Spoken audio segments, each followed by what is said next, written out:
Doctor Imran Farooq کو محسن علی نے قتل کیا، خالد شمیم اور معظم علی نے معاونت کی، تینوں مجرموں کو عمر قید سزا ہو گئی۔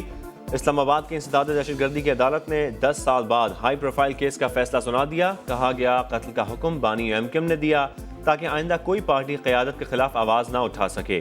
بانی متحدہ اور دیگر کے دائمی وارنٹ گرفتاری بھی جاری۔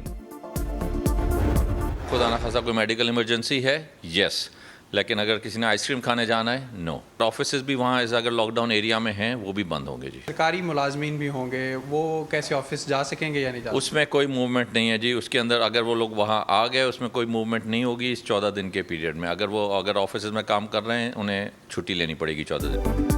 کراچی میں سلیکٹڈ لاک ڈاؤن، کورونا سے شدید متاثرہ علاقے 14 دنوں کے لیے سیل کر دیے گئے۔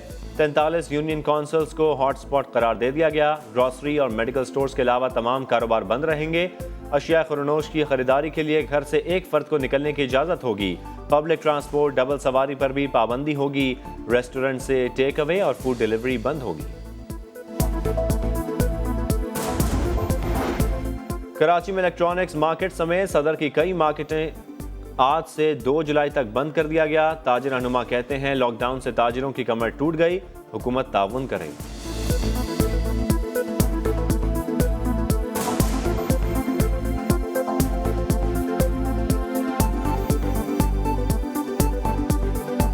گورنمنٹ سے بار بار ریکویسٹ کی کہ آپ نے 2.5 مہینے جو پہلے لاک ڈاؤن کیا تھا اس کے نقصانات ابھی تک ہم برداشت کر رہے ہیں۔ آپ سے لاک ڈاؤن کی بات کرتے ہیں، ہمارے یہاں لوگ کاروبار کرتے ہیں، یہاں رہتے نہیں ہیں، وہاں صرف کاروبار کرنے کے لیے آتے ہیں۔ آپ کو جو پھیلاؤ ہے وہ علاقوں وائز ہے، آپ اس کو روکے جائے، آپ نے کاروبار بند کر دیا۔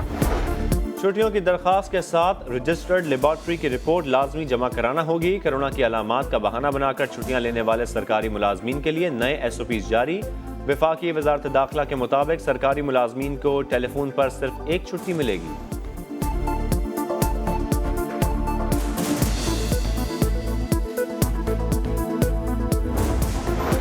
وزیر اعظم کے غلط فیصلوں سے کورونا کی وبا بے قابو ہو چکی ہے۔ اتنی اموات کے بعد بھی عمران خان لاک ڈاؤن نہ کرنے کی ضد پر اڑے ہوئے ہیں۔ بلاول بھٹو کی پارٹی رہنماؤں کے ساتھ ویڈیو کانفرنس، کہا WHO کی وارننگ کو بھی چٹکیوں میں اڑا دیا گیا۔ وزیر اعظم کو علم ہی نہیں کہ NFC ایوارڈ کیا ہے۔ 18ویں ترمیم کے خلاف بیانات تشویشناک ہیں۔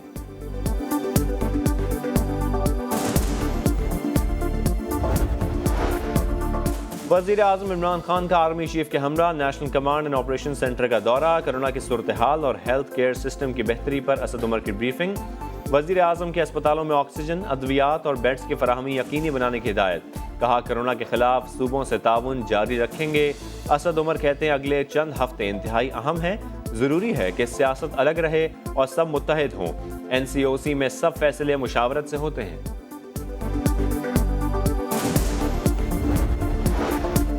سردار اختر مینگل کے مطالبات پورے کریں، وزیر اعظم عمران خان نے ناراض اتحادی کو منانے کا ٹاسک پرویز خٹک کو دے دیا۔ وزیر اعظم نے باور کرا دیا BNP سمیت تمام اتحادی ہمارے لیے اہم ہیں۔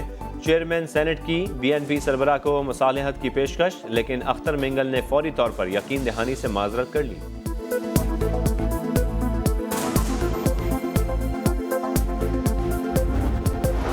کراچی کے ادارہ برائے امراض قلب میں CTD اہلکار کی ڈاکٹر پر فائرنگ کا واقعہ، پولیس نے ملزم کو گرفتار کر کے مقدمہ درج کر لیا۔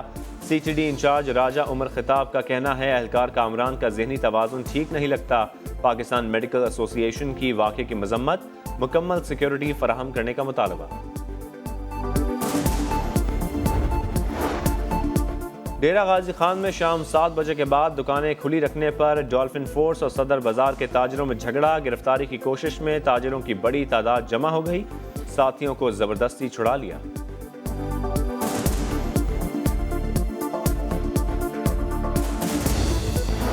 کراچی کے سینٹرل جیل میں 85 سالہ قیدی کورونا سے آزاد ہو گیا۔ نظر حسین 15 دن کے قرنطینہ کے بعد صحت یاب۔ بزرگ قیدی کا کہنا ہے متاثرین کو یہی کہتا ہوں، گھبرانا نہیں ہے، ٹھنڈے پانی سے گریز کا بھی مشورہ۔